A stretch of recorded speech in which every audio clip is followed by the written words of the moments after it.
alas 10 oras na nga ng gabi. Diyos ko, nagyaya pa ang mama na magkape daw kami para naman daw hindi na lang naging problema yung nasa isip namin.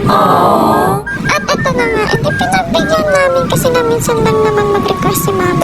Kung wala nga sa amin, nag-jeep kami at nakarating kami dito sa may bandang Tandansora. Ayan, tignan nyo, nag-iikot lang kami dyan kasi sobrang ganda ng place at sobrang daming pamimilian. Napapakabot na lang sa ulo kasi for sure hindi lang kape yung mabibili namin. At kahit nga nag-dinner na kami, napag-decidean namin na una mag-samgap, kaso nung chinek namin, konti na lang daw at hindi na daw available ang lahat ng side dishes. So, we decided to go here na lang sa Funhan Mart. Na-dream ko na din naman kasi na madala sila at mapakain or mapalibre sa mga ganitong places kasi gusto ko maranasan at ma-experience din nila or matikman yung mga na-experience at natitikman ko.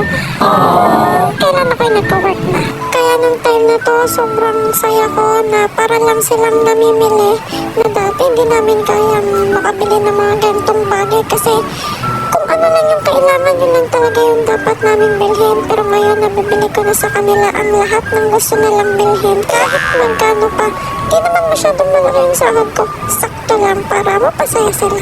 Time na nga na namimili sila, sinabihan ko sila na kunin nila ang mga gusto nilang kunin. Tikman nila yung mga gusto nilang tikman. Kasi hindi naman sa sobrang minsan lang ako libre. Talagang yun na yung perfect timing. O diba, naka-isang minuto na pero hindi pa ako nakapag-intro. Hi, welcome pala sa aming night day in Manila. And experience ko nga din sa kanila kung paano magluto. Ganyan sila yung pinagluto ko para naman sobrang sulit na nung experience. Pinapanood ko nga sila magluto. Ayan, sobrang cute nilang dalawang tignan kasi magkamukha sila. Lalo na yung mata.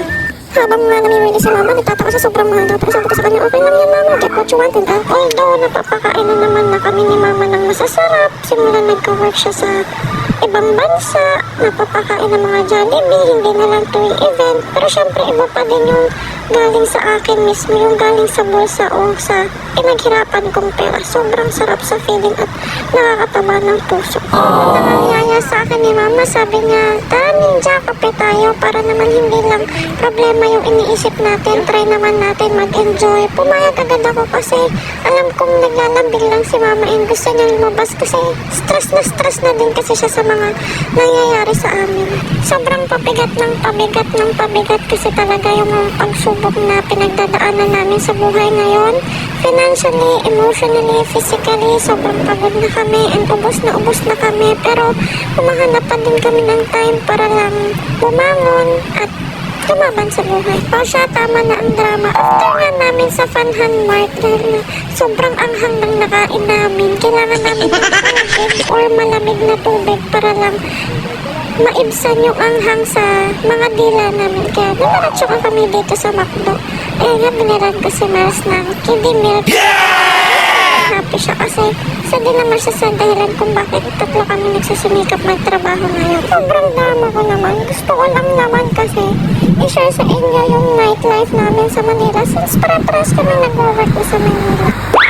After nga namin magkwentuhan at magchika sa McDo, ito na nga dahil wala ng pedoy. Napag-decidean nga namin na maglakad na lang kami pa uwi para mahuhugan din yung kinain namin. Kaso itong kasama namin, ayun, napagod na kakalakad kaya ang ending binuhat ng kuya niya. So, yun lang. Thank you for watching.